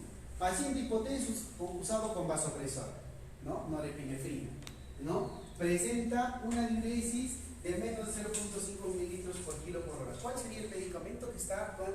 Y ni siquiera te ponen así, te ponen, está en un shock séptico, le estamos dando, te dicen, le estamos dando hiperlacilina, tazobactam, vancomicina, meropenem, y por ahí te ponen, además usa vasopresor, ¿no? Y te ponen, vemos que el flujo urinario es de menos de 0.5 mililitros por kilo por hora. Usted diga, ¿cuál de estos fármacos son aquellos que le está generando la insuficiencia renal? Así te ponen las preguntas, ¿no? Y es fácil, la adrenalina, y ahí le bajan la dosis. Por eso es que UCI tienes que estar jugando con el paciente. Eso es mililitros, muy bien, sigamos. Ahora, en el caso, ya viene lo fácil que todo el mundo ya lo ha leído, en el caso de la reabsorción, ¿no? En el caso de lo de la reabsorción, que esto ya lo han visto todos, lo voy a pasar un poquito rápido. En el caso del túbulo contorneado proximal, la reabsorción prima lo que es la glucosa, ¿no? La reabsorción prima lo que es la glucosa. Pero antes de esto, miren, más o menos hemos dicho que pasa la albúmina, ¿cierto? La filtración puede pasar la albúmina. Miren, normalmente, ¿cuánto de albúmina pasa? Normalmente la filtración, 10 miligramos por litro. 10 miligramos por litro al día debería pasar la albúmina. Pero podría llegar como máximo a 30 miligramos por litro. Si es más de 30 miligramos por litro que tú eliminas en la orina de albúmina, ya le llamamos microalbuminuria. ¿Ya? Entonces, de nuevo, miren, lo que normalmente eliminamos es 10 miligramos por litro, ¿ya? Al día.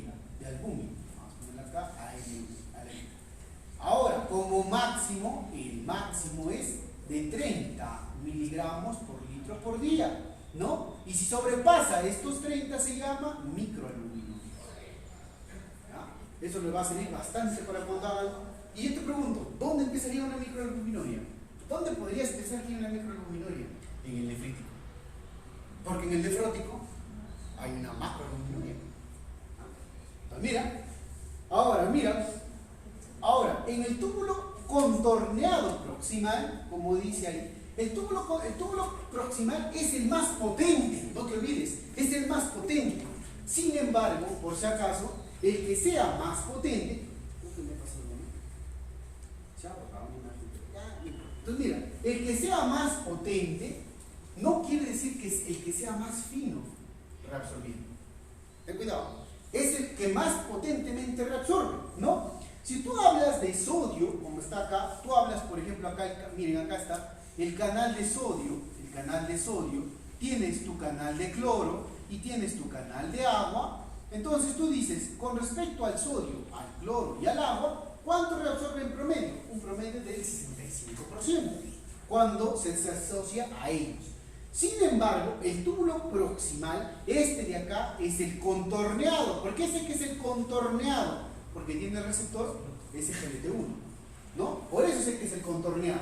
Ahora, ese de ahí absorbe normalmente el 98% de aminoácidos y reabsorbe normalmente, ¿sí? 98% de glucosa y los aminoácidos.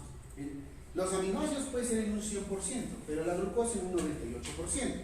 Ahora, el otro 2% viene en la siguiente imagen. Que en esta imagen puedes encontrar que hasta quién está acá, los CGLT2, ¿no? Y como puedes observar, entonces mira, el túbulo, dime. Doctor, eso es solamente para la glucosa y aminoácidos, porque ¿Dime? yo había encontrado que sí, es para la glucosa y aminoácidos, porque yo había encontrado que el SGLT2 es el que tiene 90% de reabsorción y lo especifica más, porque te dice que está en el S1, el contorneado.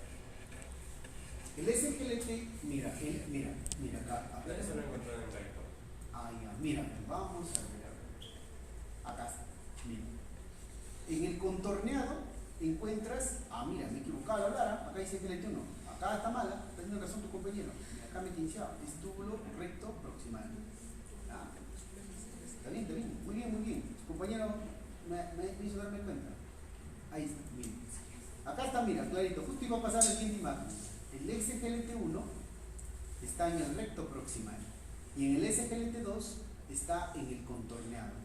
Ahí está más fácil, entonces así, con una C, contorneado. ¿Te acuerdas? Así, 2 con C, de contorneado. ¿Ya? Y el 1 recto. El 1 es recto, sí. Ahí está, para acordar. Listo. 1 es recto, ya está. Entonces el SGLT1 es recto.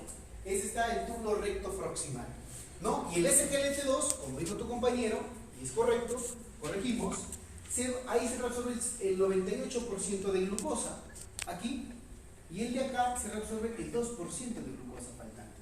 Recuerda que es mediante sodio, es un cotransporte mediante sodio, porque el transportador, hemos dicho que la reabsorción puede ser pasiva, activa, ¿cierto? Entonces acá el caso es un cotransporte, muy importante. Ahora, hay que recordar también que para la parte luminal tenemos ¿quién? Los GLUT1 y los GLUT2.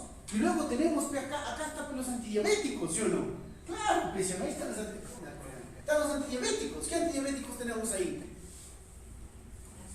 Bueno, Gabriela, ¿qué antidiabético tienes ahí? ¿Quién más del grupo? ¿Quién? Representante del grupo. Vamos.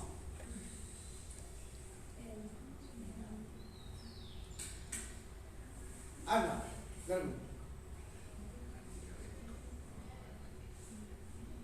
¿Quiénes son?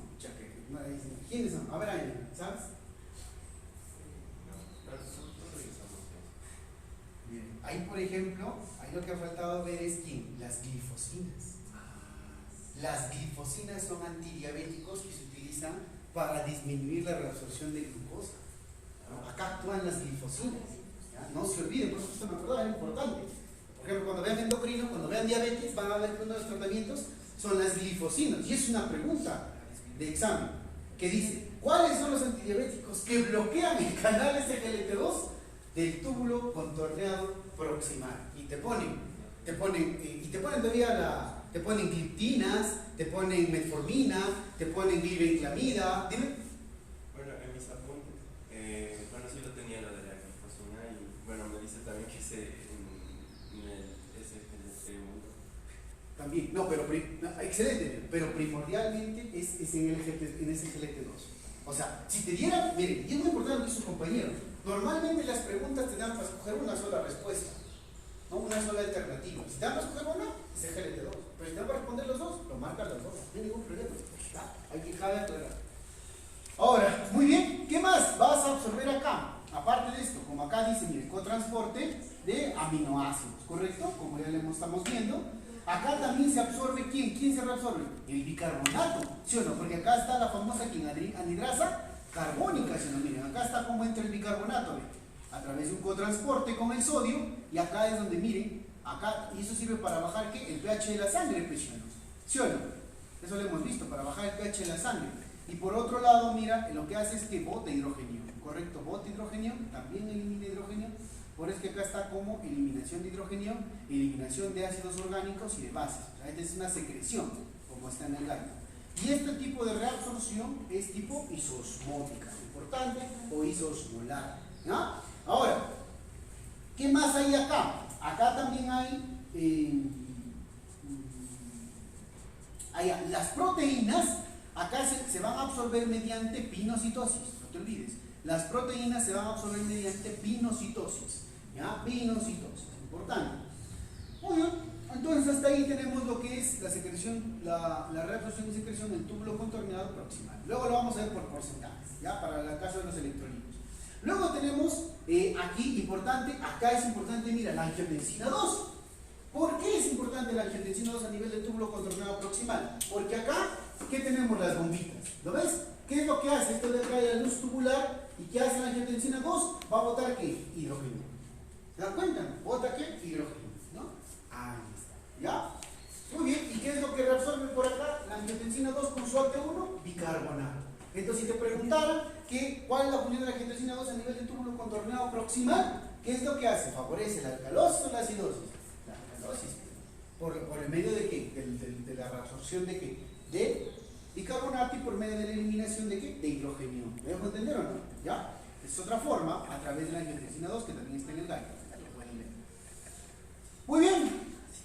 De la misma forma con respecto al metabolismo de la glutamina. Miren, con respecto al metabolismo de la glutamina normalmente, que también se absorbe a nivel del túbulo contorneado proximal, como está en tu imagen, ¿qué es lo que hace la glutamina? Mira, al absorberse a nivel del túbulo contorneado proximal, la glutamina dentro de esta célula tubular se va a descomponer en bicarbonato y en amoníaco. Entonces miren, ¿qué es lo que hace? Elimina tu compuesto nitrogenado, ingresa sodio y por otro lado, ¿qué es lo que hace? Reabsorbe bicarbonato y eso generalmente, ¿qué es lo que va a hacer? Va a aumentar ¿qué? La alcalinidad, ¿no? Entonces ahí es otra cosa importante. Si te preguntaron por mecanismo de acción de la glutamina, al final, ¿qué nos va a desencadenar el metabolismo de la glutamina a nivel renal? Una alcalosis. ¿Correcto? Ahí tenemos, ¿no? ¿Una alcalosis de qué tipo? Metabólica. ¿Ok? ¿Listo? Continuando, tenemos la secreción tubular. La secreción tubular a nivel de asa de genio y la asa de genio a través de su epitelio, que simplemente son células planas, lo principalmente se va a reabsorber agua, ¿no? Y el agua a través de qué acoporina? La acoporina 1, ¿correcto? Ahí tenemos la famosa acoporina 1. Por si acaso, a este nivel de acá funciona la famosa acetazolamida que bloquea la anhidrasa carbónica. No se olvide que la anhidrasa carbónica, que era lo que hacíamos dicho hace ratito, transformaba, ¿cierto? Era el mediador en el cual se podía formar lo que es el agua la unión del agua con el CO2 para dar bicarbonato con hidrógeno. Bloquea la acetazolamida esa transformación, ¿ok? Muy bien, ¿qué más? Acá, a través de las acoporinas, y como pueden ver, esto es prácticamente difusión de tipo osmótica. O sea, a nivel de asa de genio, la porción descendente delgada es difusión de tipo osmótica a través de la acoporina 1. Obviamente, como pueden ver, la acoporina puede tanto abrir para un lado como abrir para el otro. En este caso es para la transfusión de agua. Ahora, continuando, por ejemplo, acá tenemos en la asa de genio en la rama gruesa, por si acaso, en el ROS, como lo dije, ahí está la asa de Henle delgada, pone ahí. Pero no, es la dureza, lo vamos a considerar. Acá está el principal canal, a través, miren, se llama 2-cloro sodio potasio, en el cual nos permite que reabsorber, ¿cierto? Nos permite reabsorber para que obviamente pues podamos luego posteriormente a través de este canal de sodio absorber también lo que es el sodio. ¿Y por qué se llama diurético? Porque al bloquear este canal, obviamente no te olvides que este canal nos servía para qué, para la retroalimentación túbulo-glomerular, ¿correcto? Entonces si tú bloqueas este canal, bloqueas tu retroalimentación y ¿qué es lo que hace? También libera sodio, por lo tanto va a jalar agua y eso te va a dar un diurético. Sin embargo, también lo que bloqueas es la reabsorción de ¿qué? De potasio. Bloqueas tu reabsorción de potasio, también puede bajar, ¿correcto? Por eso es que un diurético tienes que tener mucho cuidado con usar furosemida, tengan mucho cuidado, te hace trastorno hidroeléctrico. Y el canal que siempre se maneja el potasio, este canal se llama canal ¿qué? ROMC. No te olvides que este canal se llama ROMC. El canal ROMC normalmente, la principal lugar donde normalmente se habla de este canal es a nivel del distal y el colector. Sin embargo, el canal ROMC también puede estar a nivel del asa de Henle, la porción gruesa, ¿correcto? Ahora, ¿qué también encontramos acá? También vamos a encontrar que a este nivel vamos a encontrar también la reabsorción de sodio y cloro aproximadamente en un 25%. Acá vamos a reabsorber el calcio en un 20%. Y muy importante acá, ¿no? En el caso de la reabsorción fundamental del magnesio. Se reabsorbe fundamentalmente el magnesio acá. Un 60% del magnesio se reabsorbe en la rama ascendente gruesa del asa de Henle. Muy importante, ya no se olviden, porque cualquiera piensa que como el contornado proximal es el que reabsorbe más, quizás reabsorbe más magnesio. No, en este caso la asa de Henle, la rama gruesa, es la que reabsorbe la mayor cantidad de magnesio, en un 60%. Para que mi letra sea fea. Entonces miren acá, normalmente acá no hay, acá hay secreción principalmente de ¿qué? De hidrógeno. O sea, aquí no vas a secretar agua, ¿no? Principalmente es hidrógeno. ¿Ya? ¿Listo? Ahora sí, la primera parte del túbulo distal, importante acá, miren, acá la primera parte del túbulo distal. Muy bien. Acá la primera parte del túbulo distal ya hay una bomba, ¿no? Que se llama ¿qué? Sodio-cloro, ¿no? Es un cotransporte, ¿cierto? Es un cotransporte en el cual ingresamos sodio y cloro y que puede ser bloqueado por los diuréticos tiacídicos como la hidroclorotiacida, que está contraindicada cuando tienes acumulación de ácido úrico, o sea, ácido úrico, y realmente el mecanismo, ¿y por qué lo digo acá? Porque el mecanismo, por más que los busquen, no lo van a encontrar, porque no está escrito muy bien el mecanismo, pero sí es un dato porque es una pregunta de examen. Dice, la hidroclorotiacida, que es el diurético tiacídico más representativo, está contraindicado en pacientes dislipidémicos, o sea, que tengan alteración en los lípidos. Está contraindicado en pacientes que tienen ácido úrico elevado, también está contraindicado en esos pacientes, la hidroclorotiacida. No se olviden, ¿no? Por si acaso. ¿Ah? Muy importante. ¿La hidroclorotiacida? Yo había leído que se usaba para la diabetes insípida nefrogénica, pero no lo entendí muy bien del libro. ¿Cómo? La hidroclorotiacida para la diabetes insípida nefrogénica. Bueno, decía eso los días sí. Ya, mira, sí, es correcto, mira. ¿Sabes por qué? Porque mira, obviamente es un diurético y tú sabes que la diabetes insípida es más que todo por bloqueo de ¿quién? De la vasopresina. ¿Ya? Y si es nefrogénica es porque los receptores de V2, de vasopresina, que lo vamos a ver, es porque esos receptores no funcionan. ¿Y esos receptores dónde lo encontramos? Lo encontramos en dónde? Principalmente en el túbulo contorneado distal y en el colector. Ahora, como el V2 de ahí no funciona, porque nefrogénica significa que el problema es que el nefrón no es el que no hace caso, no porque no hay ADH. Entonces, ¿qué pasa? Esta de acá, en lugar de actuar ahí, le damos otros tipos de diuréticos. Y entre ellos se podrían usar las tiacinas. ¿Por qué? Porque como bloquean la reabsorción de sodio, también arrastra agua. ¿Entienden o no? ¿Sí? Ahora sí. ¿Listo? Estamos en la parte del túbulo distal. Muy bien. Normalmente acá sí se reabsorbe en menor cantidad, ¿sí? Acá se reabsorbe en menor cantidad sodio y cloro, aproximadamente el 10% más o menos aproximadamente. Y obviamente pues luego ya de la porción, de la primera parte del túbulo distal, ya vamos a entrar pues, acá también está la bomba, miren. Hidrógeno perdón, sodio cloro, y luego el cloro, miren cómo puede ir, ¿no? A través de sus canales. El cloro. Acá está. ¿Ya? Listo. Ahora, dentro de a nivel de la última parte del cristal e inicio del colector, ¿no? Inicio del colector. No te olvides que por si acaso, acá en el anterior, aquí estaría la mácula densa, ¿no? En la primera parte del túbulo contorneado distal está la mácula densa. No se olviden lo que nos ha dibujado. Ahora, con respecto al túbulo contorneado distal, última parte, túbulo colector, ahí encontramos, hemos dicho, el famoso túbulo conector, ¿sí? Entonces, ahí se puede referir. Hay tres cosas que también como hemos visto y yo estaba discutiendo, es que, por ejemplo, a esta parte de células principales y células intercaladas, que acá hay tipo A, tipo B, que lo vamos a ver, puede ser que tengas como opción que te digas, ¿dónde se encuentran? En la última parte del túbulo contorneado distal. Puedes decir que están en el túbulo conector o puedes decir que están en el túbulo colector. O sea, las de acá pueden estar en cualquiera de estos tres lugares. ¿Me dejo entender o no? Pero si te dieran a escoger una alternativa, la respuesta es túbulo colector. Si te dieran a escoger dos alternativas, la respuesta sería túbulo colector y túbulo conector. Y si te dieran a responder tres alternativas, te marcan las tres. Porque el que lo hace la pregunta lo piensa. Porque el que lo hace la pregunta va a decir, no, para mí solo es colector. E incluso hay una pregunta planteada que he visto en una academia que estoy, que por ejemplo dicen, ¿dónde encuentras las células principales? ¿Dónde encuentras las células intercaladas? Y ellos no colocan ni conector, ni colocan en la última parte túbulo contorneado distal, colocan colector. Y también hay túbulo contorneado distal. O sea, hay una alternativa que dice túbulo contorneado distal, pero por encima del túbulo contorneado distal, ¿qué tienes que marcar? Colector. Y si aún así tuvieras conector y colector, marcas colector. Sí o sí, la respuesta es colector. No puedes marcar otra cosa. Ahora, con respecto a esto de acá, ¿no? A este nivel, el principal accionar de acá, ¿quién va a ser?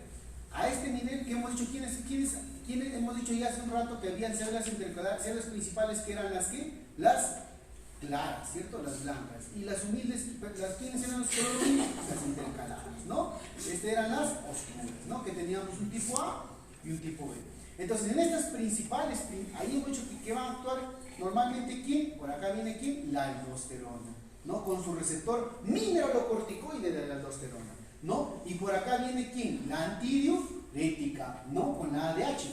Para que acá tiene su receptor V2 en las células principales, estamos hablando de las células principales. Y también hay que recordar que la misma aldosterona promueve la secreción de potasio y la secreción de hidrógenos. Promueve la aldosterona, su secreción. ¿Ok? No hay que olvidar. Ahora sí, viendo esta imagen, aquí pueden observar, pues, la siguiente se ve mucho mejor. Ahí se ve mucho mejor. ¿Sí? Lo voy a acercar acá para que se vea mucho mejor. Ahí aprovechamos esta imagen. Miren, como ustedes pueden observar ahí, acá está, miren. Esta es la membrana vasolateral y esta es la membrana luminal. O sea, esto es el túbulo y esto es la sangre.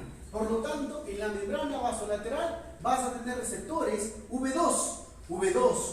Acá están los receptores V2 de los que van a ver, te va a ser para quién, para la ADH o vasopresina, ¿no? Y estos receptores, cuando no logran, la vasopresina no lo logra estimular, o estos receptores están dañados o ya están tolerados, porque lleva en fármaco la palabra tolerancia, ¿no? Cuando ya esto de acá esté sobresaturado y no haga efecto, a eso llamamos diabetes nefrogénica, diabetes insípida nefrogénica. Pero también hay una diabetes insípida central, cuando el problema no es que el riñón esté mal, sino el problema es que no hay el ADH. ¿Y con qué test diagnosticamos la diabetes insípida? ¿Con qué test? A ver, ¿con qué test? ¿Con qué test?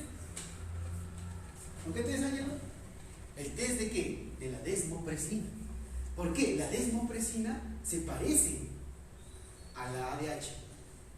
¿Entienden o no? Entonces, si tú le das desmopresina y este paciente, ¿qué hace la ADH? No hace aspirina. Y este paciente igual le orina un montón, ¿qué significa? ¿Que es diabetes central o diabetes periférica? Diabetes nefrogénica. ¿Qué sería? ¿Central o periférica? Periférica. ¿Por qué? Porque igual está orinando un montón. ¿Me dejo entender o no? Pero si le das desmopresina y en lugar de orinar deja de orinar, Es una diabetes insípida que central. ¿Me dejo entender? ¿Y pero qué hace la LH? Viene a su receptor y por el lado luminal activa la apocorina 2 para que ingrese el agua. Una vez que ingrese el agua, al mismo tiempo va a actuar va a abrir la apocorina 4 y la apocorina 3, pues acá funcionan 3 apocorinas. La apocorina 2, 3 y 4. La diferencia es que la 2 se abre acá, en la parte del túbulo, y la 3 y la 4 se abren a nivel de la sangre. Entonces, ¿qué pasa? Reabsorbes agua. ¿Me dejo entender? ¿Sí? Entonces, no se olviden, porque si te pueden preguntar, no, si yo bloqueo la acoporina, ¿qué acoporina lo bloquearía? Para que igual no funcione la DH, solo la 2, ¿no? Porque si tú bloqueas la 2, ¿para qué? Pues la tercera funciona hasta así. Incluso hay una alteración genética. Hay una pregunta, pero eso es de dinero. Eso yo debería saber, pero no he estudiado. Entonces, por ejemplo, hay una alteración genética a nivel de la acoporina 2 que lo modifica ese canal, lo cambia. Tiene su nombre, es un síndrome. ¿Ah? Es raro, pero sí a veces preguntan. Ahora sigamos, más abajo. No mueran. La aldosterona.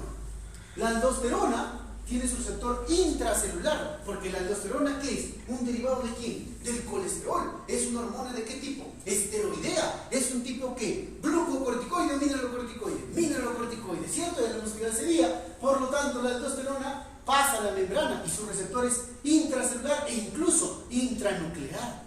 Entonces, cuando entra dentro de la célula, incluso dentro del núcleo, lo que va a causar, ¿qué? Es una transcripción, la famosa transcripción del ARN. Entonces va a haber una síntesis de ¿qué? De proteínas, lo que va a generar ¿qué? Que estas proteínas al final puedan estimular ciertos canales.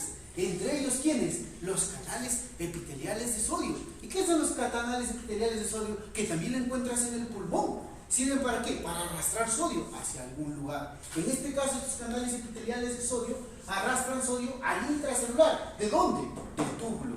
Entonces, si jalo agüita, sodio del túbulo hacia esta celulita que mira, irónicamente es la célula principal, ¿no? Jalo sodio, jalo agüita y por otro lado, a través de osmosis, ¿qué pasa? ¿Se dan cuenta? Entonces así tú reabsorbes a través de sodio y agüita. ¿Por qué? Porque mira, si te puede, fácil es la pregunta que te puedan decir, ¿sí o no? Yo te puedo hacer una pregunta de maldad. ¿Qué es una pregunta de maldad?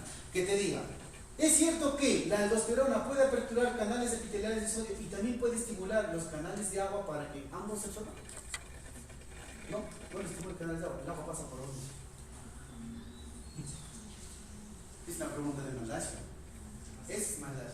Porque todo el mundo sabe que el sodio jala agua, pero nadie sabe, o poco sabe, que no activa canales de agua, porque los canales de agua pasa porque por osmosis, por arrastre. ¿Se dan cuenta? ¿Qué activan? Los canales epiteliales de sodio. ¿Qué también activan? Los roncos, los de potasio.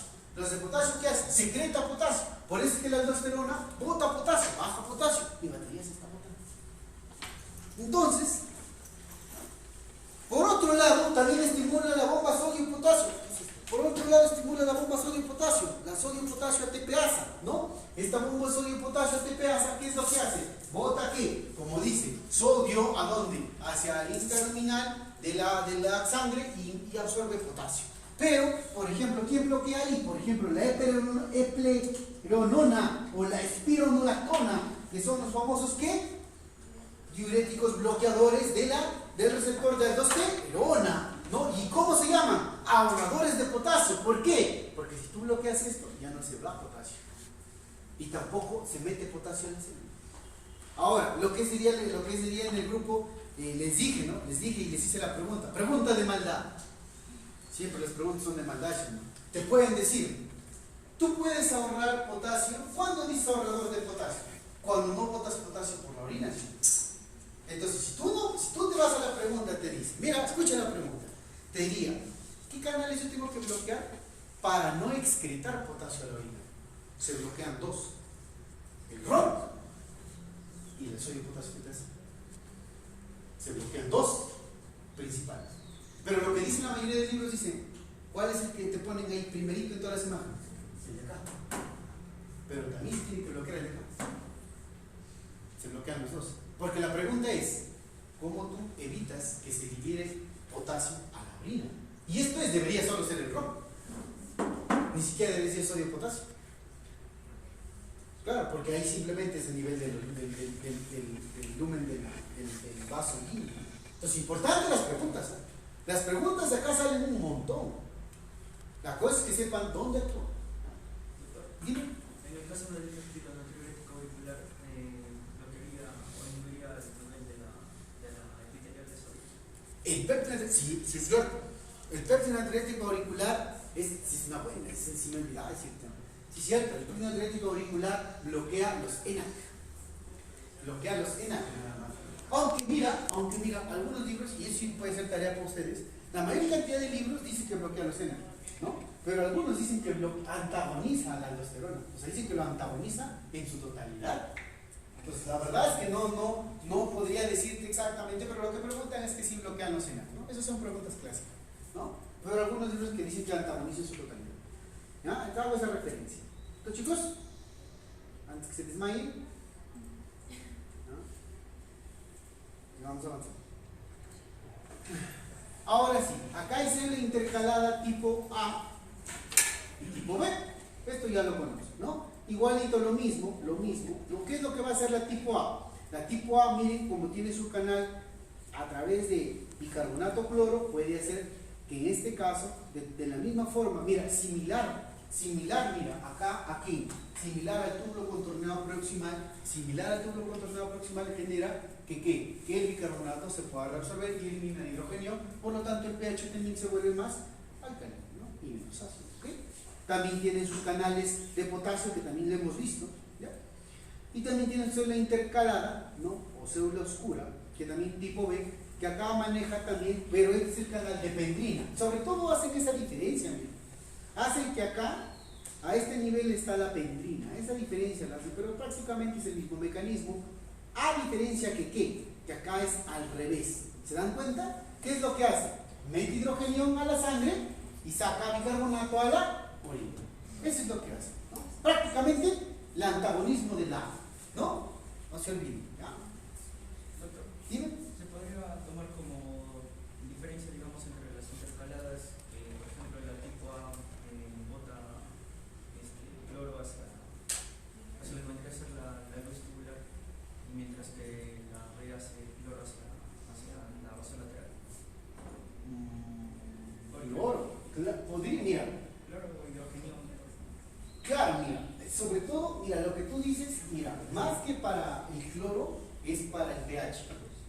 O sea, nunca se olviden que más que todo, cuando hablamos de renal, es un mecanismo, es el tercer mecanismo de equilibrio ácido-base, el que interactúa.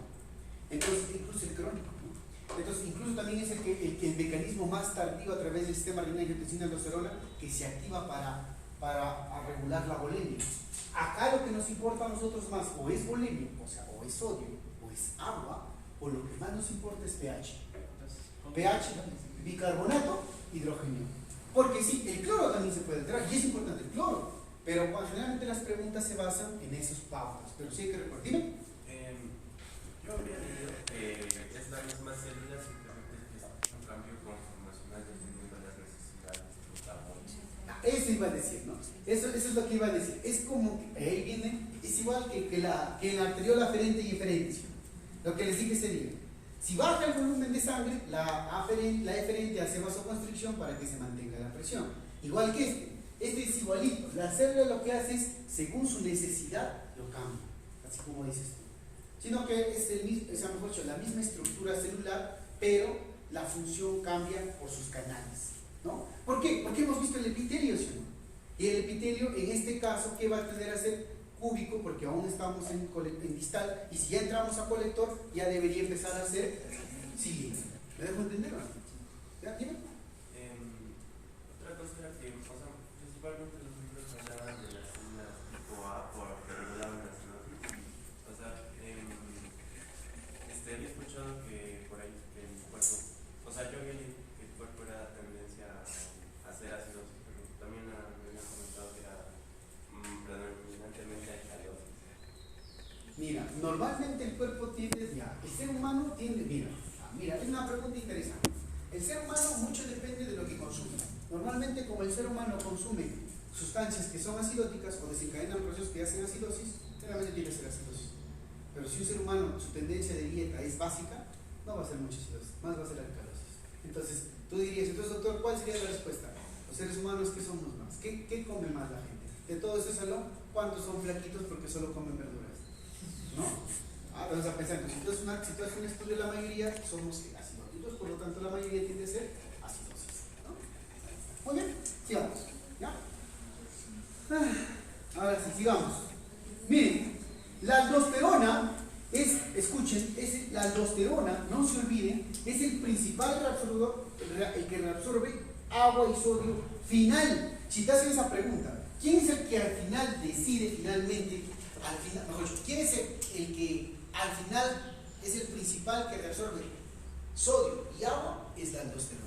¿Ya? Esa es la expresión. Y si te preguntan, ¿quién es el que al final regula la osmolaridad de la sangre o la osmolaridad de la orina? ¿Quién es? La DH, por si acaso. ¿Ya? ¿Y por qué la osmolaridad? Porque la osmolaridad depende mucho del agua. ¿Se dan cuenta? ¿Ya? Es muy importante. La DH regula la osmolaridad final y la aldosterona regula la osmolaridad tanto del sodio como del agua. ¿Ya? ¿Listo? Listo, chicos. Ahora sigamos, y ahora sí vienen cositas que ya son, y con respecto a iones, que ya es más fácil, así que esto es prácticamente lo que hay que recordar. Miren, y esto también... También había entrado en duda porque había escuchado que la angiotensina 2 era el principal ahorrador de sodio, pero ¿por qué no mencionas Ibai? ¿Cómo? ¿La angiotensina 2 qué? ¿Es el principal qué?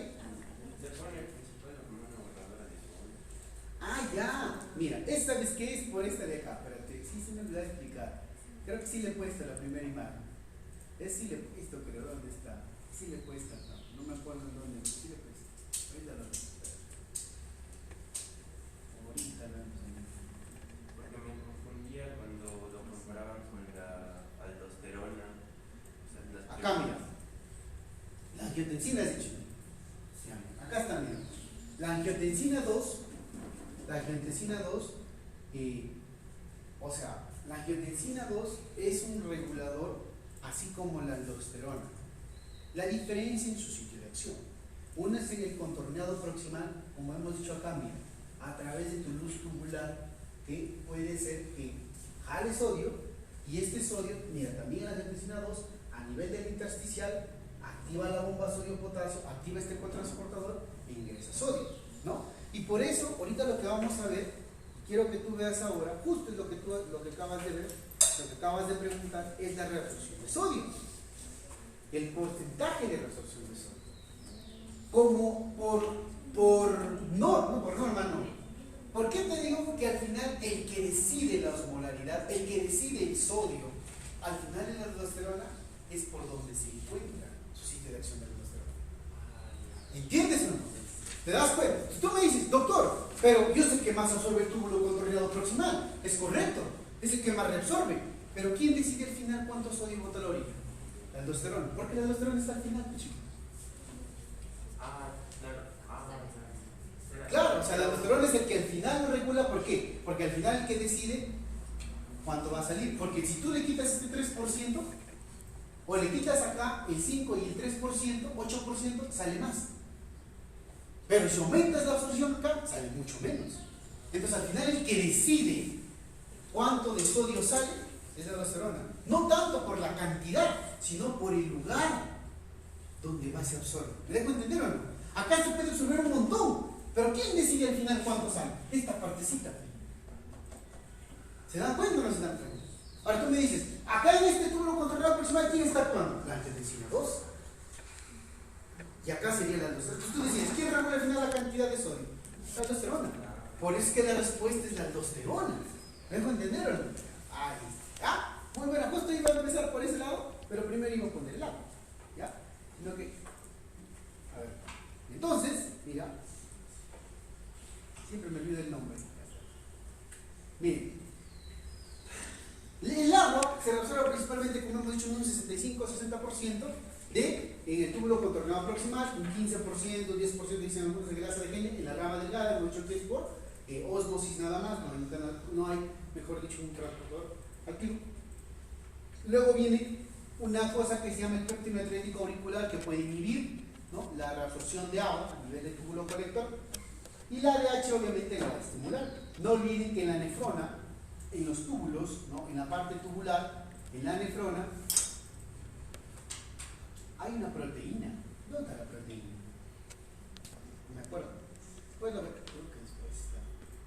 Ya, bueno, sigamos. Ahora, miren, importante acá nada más recordar la porcentaje de absorción de agua. Entonces el agua se elimina menos del 1%, el 1%, por lo tanto, ¿cuánto se reabsorbe de agua? 99%, pues, la lógica. Ahora, sigamos.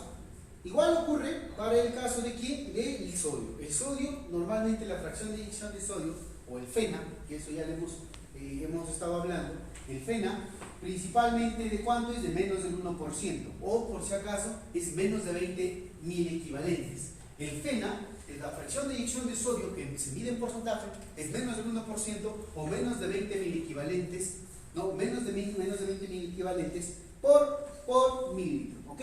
Entonces no se olviden, ¿no?, por si acaso.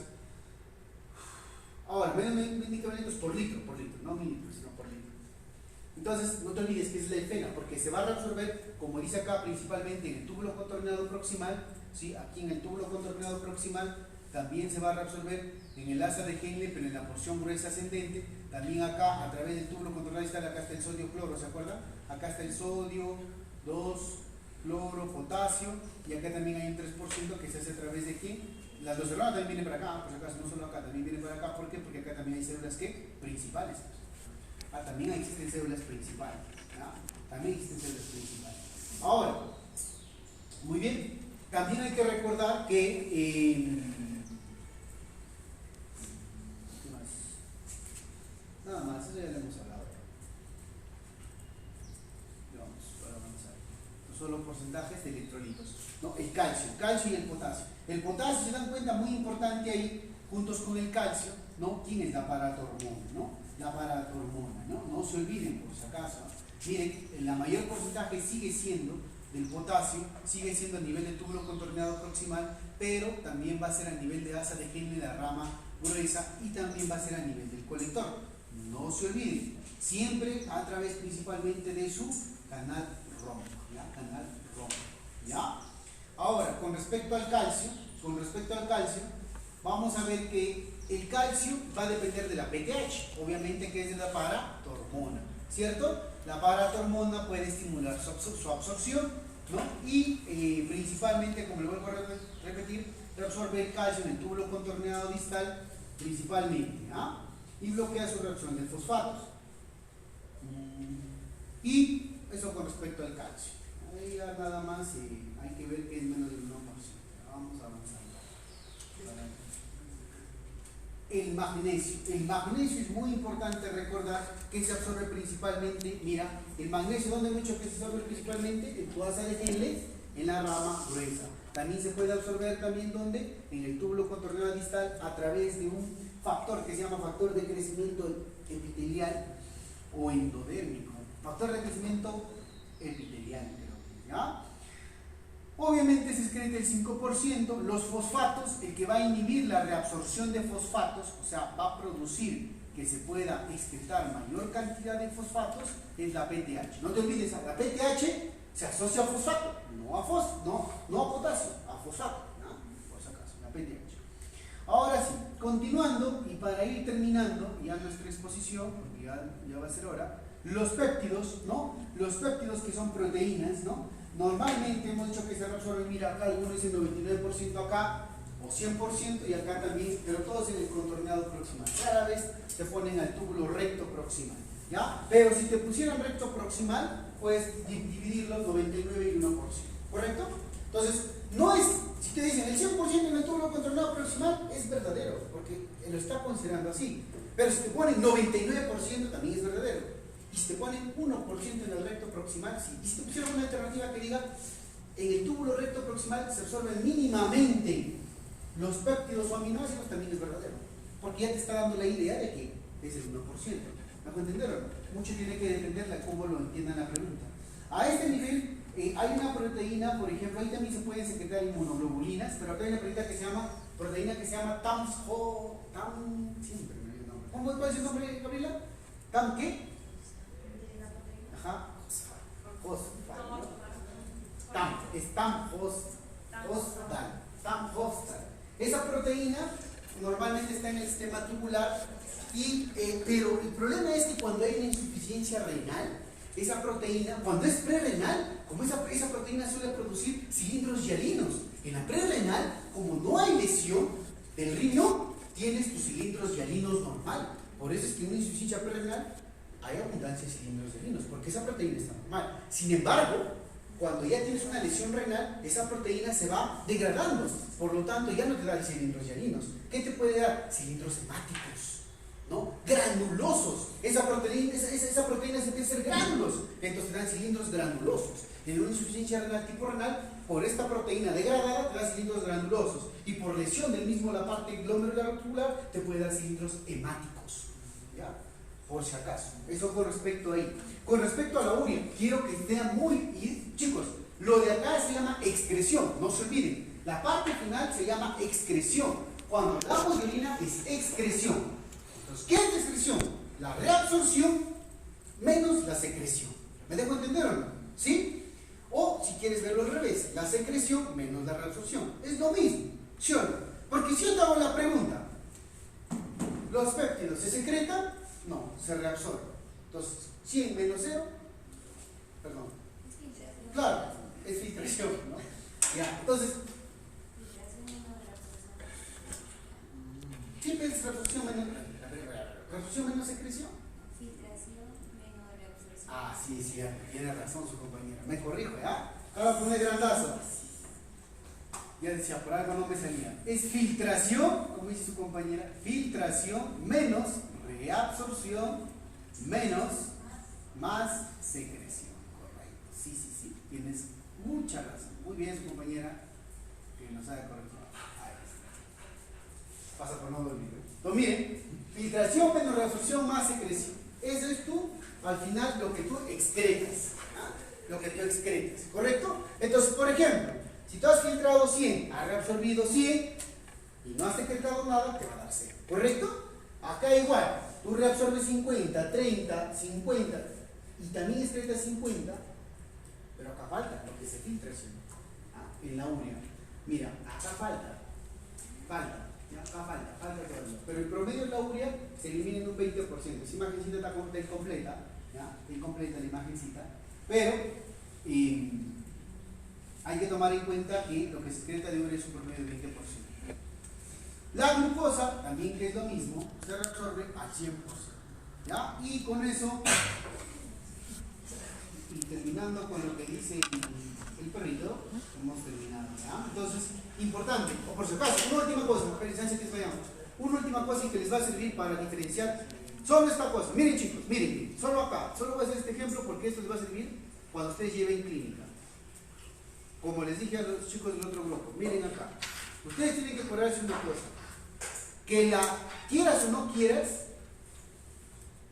tú reabsorbes urea. Por lo tanto, en la sangre, vamos a ponerlo así, en la sangre, la urea va a tener un valor alto. No tanto, pero sí va a tener un poco elevado. Un promedio de 30, por ahí. Un poquito más, menos, según el valor del laboratorio. Pero la creatinina se filtra, sí se filtra, pero se elimina en su mayoría. Se secreta poco. O sea, si la pregunta cuando hacen los exámenes te dicen, la creatinina, ¿qué hace? ¿Más se filtra o más se secreta? Más se filtra, pasa la filtración, porque la creatinina es un metabolito de la creatina. La creatina, por si acaso, miren, lo bonito de la medicina es que siempre nunca termina de estudiar. Mira, la creatina se fabrica en el hígado y en el riñón. La creatina se fabrica en el hígado y en el riñón. Sin embargo, la creatina actúa en el músculo. O sea, no la encuentras en el riñón como tal, sino en dónde la encuentras, a nivel muscular. Por lo tanto, si tú lo encuentras a nivel muscular, en el músculo la creatina, como tiene fosfatos, no te olvides que la creatina tiene fosfatos, Y el ATP tiene fosfato, ¿sí? Entonces, como el músculo hace mucha fuerza, mucha energía, necesita mucho fosfato. Entonces, como necesita fosfato, la creatina se degrada. ¿En qué? En creatinina. Y esta creatinina pasa la filtración y se elimina por la sangre. Por eso el valor promedio de creatinina en la sangre, vamos a ponerlo acá, es más o menos 0,9 a 1,2. Eso es en la sangre, miligramos por decilitro de creatinina. Entonces, ¿qué pasaría con insuficiencia renal de origen renal? ¿Qué ha dañado el riñón? ¿Cómo valorizamos nosotros? Con la tablita Boom creatinina. Así. Boom creatinina. Boom creatinina. ¿Qué es el boom? El nitrógeno ureico. Entonces, miren, si yo te digo boom creatinina, mi querido estudiante, si te digo que el riñón falla, ¿cómo estaría la creatinina en la sangre? Porque esto se saca de la sangre. ¿Cómo estaría la creatinina? ¿Elevada o disminuida? Elevada. ¿Y cómo estaría el boom? Disminuido, porque obviamente no lo está resolviendo. Entonces, ¿qué pasa con esta relación? Es menor a 20 si el riñón falla. Pero si fuera una insuficiencia renal aguda prerrenal, en el cual el riñón está normal, está bien, ¿cómo sería esta relación? La del boom sería que ha aumentado y la creatinina estaría baja. Y esto sería más de 20. ¿Me dejo entender o no? Mucho cuidadito. Por eso es el último dato que les iba a dar la creatina. Y con eso culminamos la clase, sus 2 horas. Listo. Muchas gracias. Nos vemos, chicos.